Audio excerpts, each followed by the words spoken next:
Hi Healthy Buddies, I'm Dr. Tirta Wijaya. Welcome to my channel where we will talk about various health matters. And today we will talk about immune system and vaccine. Vaccine don't just protect you, they protect everyone around you. In this video, I will explain how our immune system works, the role of vaccines in it, and the effects of vaccines in our body. Before we talk about vaccines, let's learn a little bit about our immune system first. This is the basic, so you will know what we are discussing throughout this video. What is the immune system? Our immune system is the body's defense network. It is made of organs, tissues, and cells like lymph nodes, the spleen, white blood cells that identify and remove things that don't belong in our body. Viruses, bacteria, parasites, foreign particles like tattoo ink, and even cancer cells. If our body is a country, think of our immune system as our armed forces, intel, and security guards. They consist of different units with different functions, but all works together to protect our country, our body. Our immune system has two big modes, innate and adaptive immunity. Innate immunity works fast in general fashion. They treat all intruders similarly. One fine example is the inflammation response. Some consider skin barrier as part of innate immunity too, because it helps to prevent pathogens and foreign substances to enter our body. Adaptive immunity is slower but highly specific.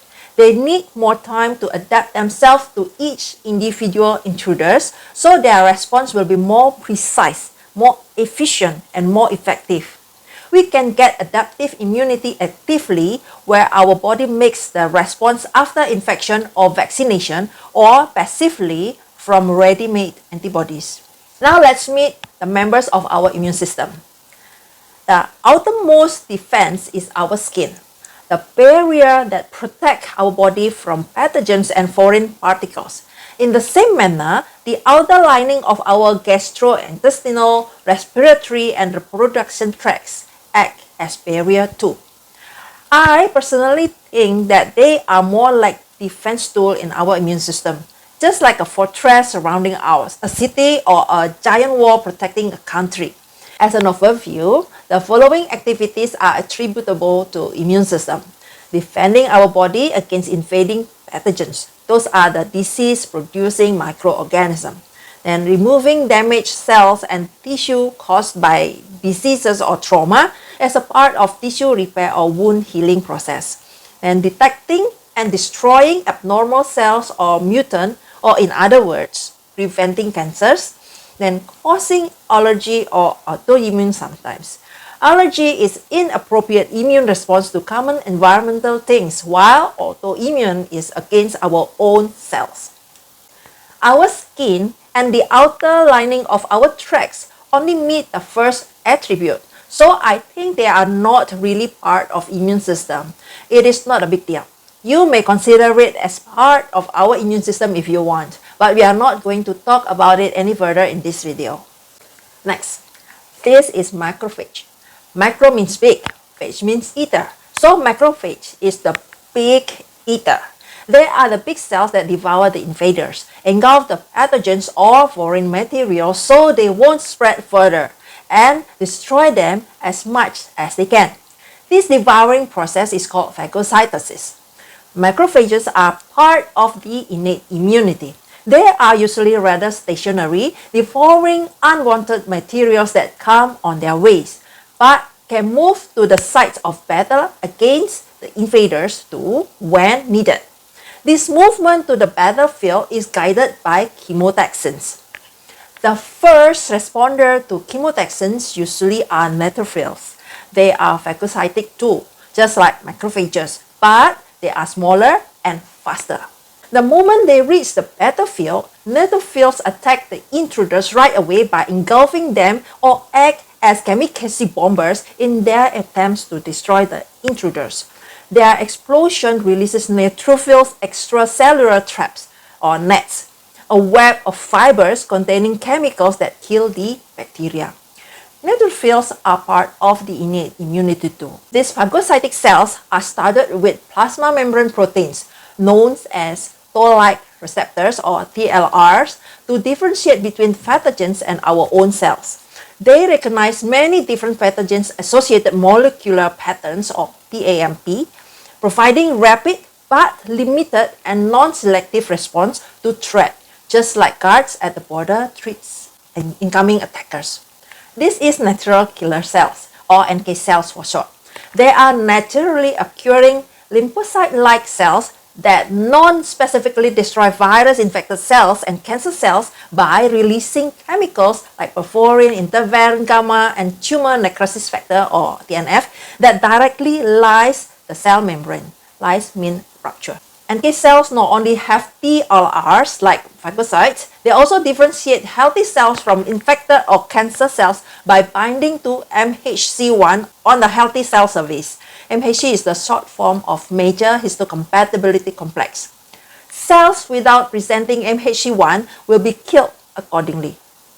These cells are parts of innate immune system.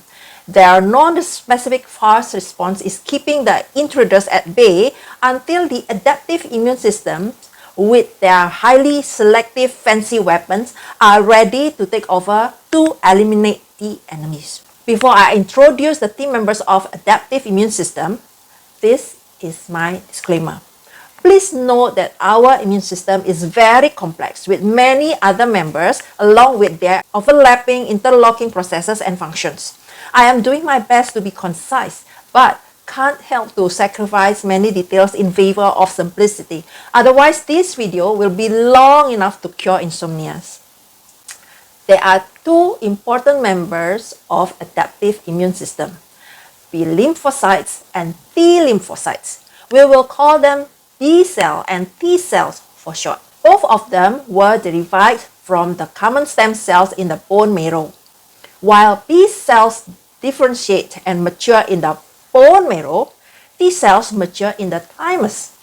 Both lymphocytes are able to specifically attack and destroy the enemies by recognizing the antigen. Antigen is a large, foreign, unique molecule that triggers a specific immune response. The most common antigen is foreign protein, but others like polysaccharides and lipid can act as an antigen too. They can be in the form of isolated molecules like bacterial toxins or integral part of a multi-molecular structure like on the surface of invading microbe. Each B and T cell has receptors on its surface for binding with one specific antigen. We call them B cell receptors or BCRs and T cell receptors or TCRs.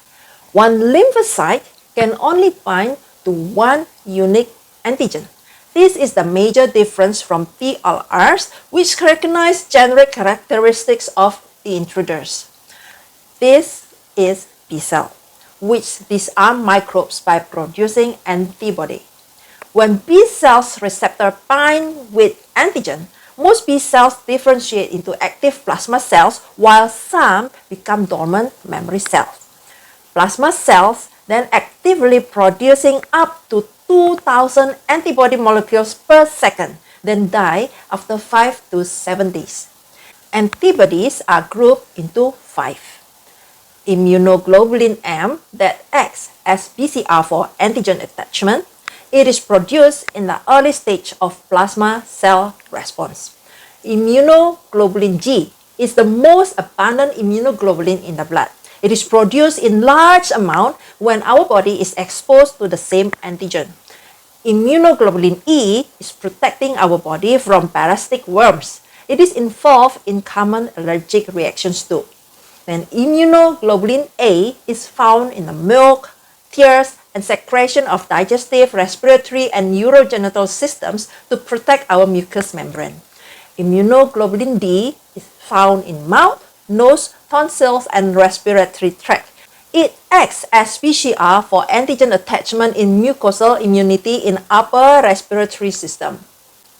Antibodies per se cannot destroy the intruders. They hinder some antigens from harming our body through neutralization and agglutination and by amplifying innate response. By binding to the antigen, antibodies promote phagocytosis and stimulating NK cells to kill the intruders through a process known as antibody-dependent cellular cytotoxicity.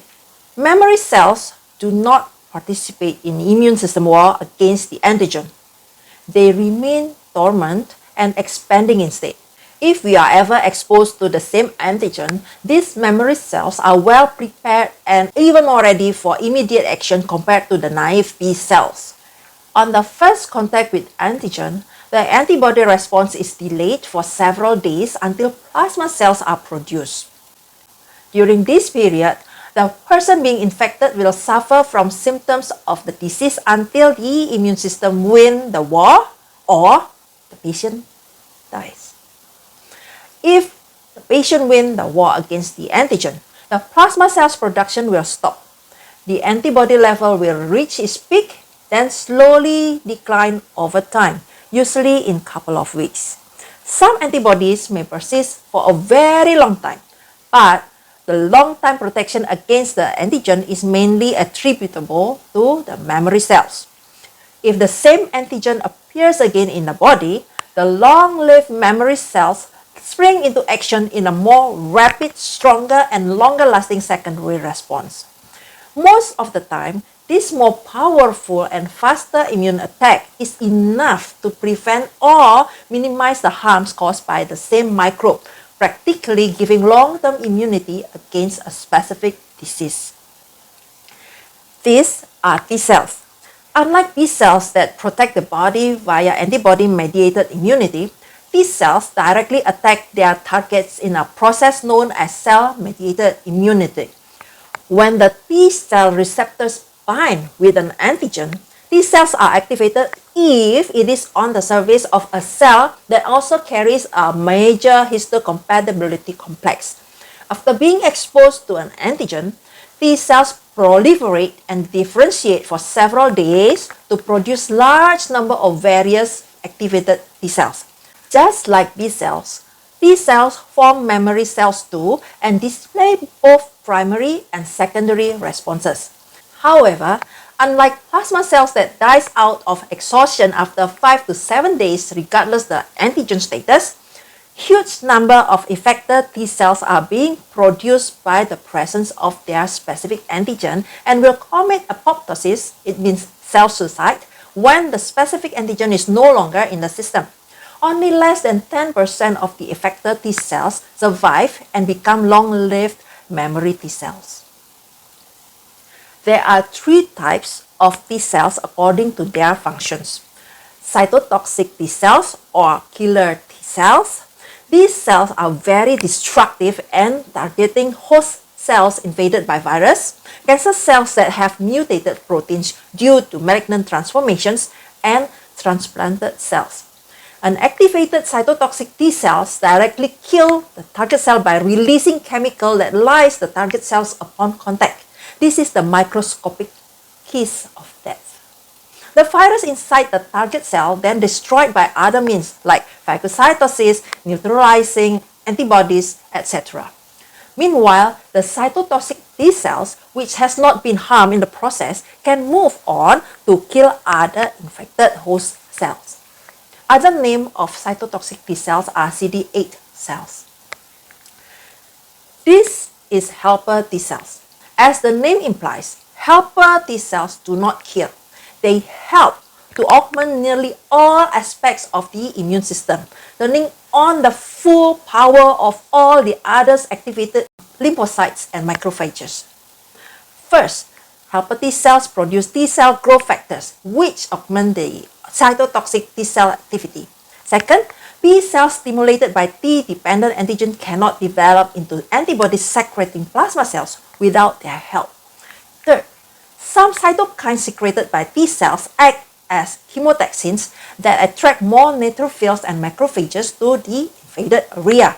Fourth, once macrophages gather in the war zone, helper T cells secrete macrophages migration inhibition factor that keep those macrophages in that region, creating greater phagocytic power to attack the intruders. Given the importance of this helper in orchestrating our immune system, Human immunodeficiency virus that attacks helper T cell is affecting the whole immune system, causing acquired immunodeficiency syndrome or AIDS. Other name of helper T cell is CD4 cells. This is regulatory T cells or suppressor T cells. They have CD4 co-receptors as helper T cells, but also have CD25 co-receptors. Their main function is to regulate immune system under tight control to inhibit innate and adaptive immune response to minimize destruction on our body caused by our own immune system. Now that you know the immune system team members and their roles, let's talk about immunization. We are born with innate immunity, but adaptive immunity is acquired. B cells and T cells are activated by the antigens. If our own body produces antibody as a result of exposure to an antigen, it is called active immunity. If we get the immunity from somebody else by direct transfer of antibody produced by another person or animal, it is called passive immunity. Passive immunity normally happens from mother to her child, starting way before delivery. During pregnancy, immunoglobulin G, actively produced by the mother, transferred to the developing fetus across the placenta. After the child is born, mother's immunoglobulin A in the colostrum or the first milk provide further protection to breastfed babies. This passive immunity is temporary. The transferred antibodies are usually broken down in less than a month. However, this is important for the newborn because the ability to produce antibody only begins after about 1 month after birth. Sometimes, passive immunity is administered clinically to provide immediate immunity after exposure to rabies virus, poisonous snake venom, hepatitis B virus, or tetanus toxin in non-immunized individual. Likewise, active immunity can be initiated clinically by giving vaccines. A vaccine is a safe preparation that trains the immune system to recognize a pathogen without causing disease. It produces an immune response and memory cells, so we are protected if we are exposed again later. Long time ago, people tried to get immunity against some diseases by deliberately exposing themselves to patients who are suffering from a milder form of the disease in order to create memory cells. This is like playing Russian roulette, where some were not as lucky as the others. During 18th century, an English doctor named Edward Jenner observed that milkmaids who got cowpox seemed to be protected from smallpox. At that time, smallpox was very infectious and about 40% of people with smallpox died, while cowpox is much milder than smallpox. He then injected a healthy boy with pus from a cowpox patient to demonstrate that immunity against cowpox can protect humans from smallpox. After the boy recovered from the cowpox, Dr. Edward Jenner then deliberately injected him with fatal dose of smallpox, and the boy survived. About a century later, Louis Pasteur demonstrated that disease-causing organisms can be attenuated so that they could no longer cause diseases, but can still trigger antibody formation in human body, resulting in immunity against those diseases. This is the basic principle of modern vaccines. Nowadays, we have several types of vaccines, like live attenuated vaccines containing weakened organisms, for example, measles, mumps, rubella, varicella, and rotavirus vaccines. Just 1 or 2 doses of these vaccines create strong and long-lasting immune response, just like their natural infections, but may not be suitable for immunocompromised people or those who have had an organ transplant. Then, inactivated vaccines containing killed organisms, for example, hepatitis A, polio injection, flu injection, rabies, some COVID-19 vaccines, etc. Inactivated vaccines usually are not as strong as live vaccines, and we may need several booster injections to get ongoing immunity against the disease. Then we have recombinant, subunit, polysaccharides, and conjugate vaccines containing specific parts of the organism to activate our immune system. The immune response is very strong, but can still be given to almost everyone, including immunosuppressed patients and those with chronic diseases. However, we may need booster shots to get ongoing immunity against the diseases. Examples of this type of vaccines are hepatitis B, human papillomavirus, prioritise, meningococcal, and shingles vaccines. Then we have toxoid vaccines containing inactivated toxins, for example, diphtheria and tetanus vaccines. Then we have viral vector vaccines, such as Ebola and some COVID-19 vaccines. These vaccines use a modified version of different virus as a vector to activate our immune system, with adenovirus being the most commonly used vector. And newer messenger RNA vaccines that deliver the blueprint for antigens, like some COVID-19 vaccines. Scientists are still working on other types of vaccines to protect us from diseases or even cancers, as it is closely related to immune system.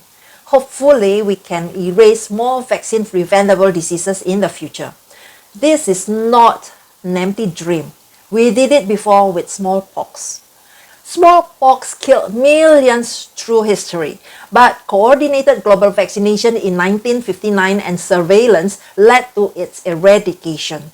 The last natural case was reported in 1977. In 1980, WHO declared smallpox eradicated, the only human infectious disease fully eliminated so far.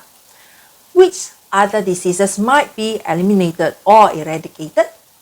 Some infections are hard to eradicate because of animal reservoirs or rapid mutation. This is the case of many respiratory viruses that we have to keep on getting flu shots every year to tackle the new viruses. But there are several visible targets, like polio, which is close in many places but not fully eradicated yet. Measles and rubella are elimination targets in many regions too. It is disheartening to know that this eradication effort is not fully supported by some parties for dubious, frivolous reasons. Some claim that vaccines contain unsafe ingredients. That is not true. What is in vaccine? A vaccine has the antigen, that is the target, and sometimes adjuvants, that is the boosters to amplify response, stabilizers, preservatives, and the solution, like saline. Ingredients are tested rigorously for safety. Adjuvants, such as aluminum salts, have been used safely for decades. Vaccines present antigens or antigen blueprints so our immune system can practice producing antibodies and memory cells without making us ill. If the real pathogen appears, memory cells respond rapidly, usually preventing disease or making it much milder. This is similar to fire drill, earthquake simulation, or gunfire drill that we do to prepare ourselves to face the real threat. Some fire drill use real controlled fire for the drill, so we know how to handle the real wildfire when it happens. That controlled fire can burn as the wildfire do. It is true, but the risk is much lower than the benefit of doing that fire drill. Some people cannot be vaccinated indeed, but that does not mean everybody else cannot be vaccinated either. We do not need 100% of the population to be vaccinated to eradicate polio or measles. Yes, but we need the majority. Those who really cannot be safely vaccinated will still be protected by herd immunity. Herd immunity or population immunity is when enough people are immune that disease transmission slows or stops, protecting people who can't be vaccinated. Public health experts emphasize achieving herd immunity through vaccination, not by letting disease spread.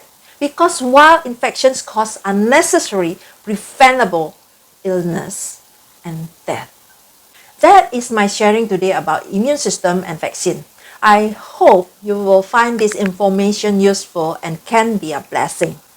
If you value your health and those of your loved ones, check your vaccination status, complete it as recommended, share accurate information, and subscribe to this channel. If you have any health-related questions you want me to cover in the next videos, just type it in the comment. But please do not consult your personal health issues. This is my disclaimer. Thank you for watching and see you in the next video. Stay healthy and happy.